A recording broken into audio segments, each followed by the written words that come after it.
ए त्या नलावडेला जाऊन सांगा मी नगरसेवक काही गटर साफ करण्यासाठी झालेलो नाहीये.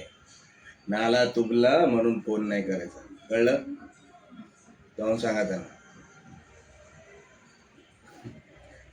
अरे त्यांना सांगा फोन करायची काय गरज आहे. हा, नगरसेवक पाटणकरांचं लक्ष सगळीकडे असतं.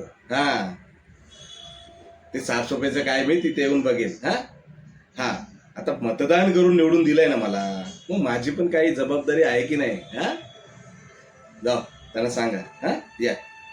नमस्कार नमस्कार भोसले काका, नमस्कार. या या. अरे उभे काय, बसा बसा. अरे तुम्हाला कोणी थांबवलं? अहो काका, मी कितीही कामात असलो ना तरी तुमच्यासाठी म्हणून 24 तास अवेलेबल आहे. हा, आता आपण तिसऱ्यांदा नगरसेवक झालो.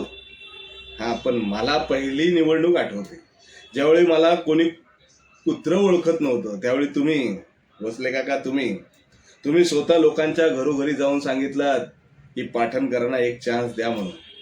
आणि तुमच्यामुळे तुमच्या शब्दाचा मान ठेवून लोकांनी मला मतदान केलं आणि मी नगरसेवक म्हणून निवडून आलो. तुम्हाला कसं विसरणार? बोला, काय काम काढलात? अच्छा, अरे वा वा वा वा वा, ताईचं लग्न ठरलंय. वा वा, अभिनंदन अभिनंदन, खूप आनंदाची गोष्ट आहे. मग पेढे कुठे आहेत? हा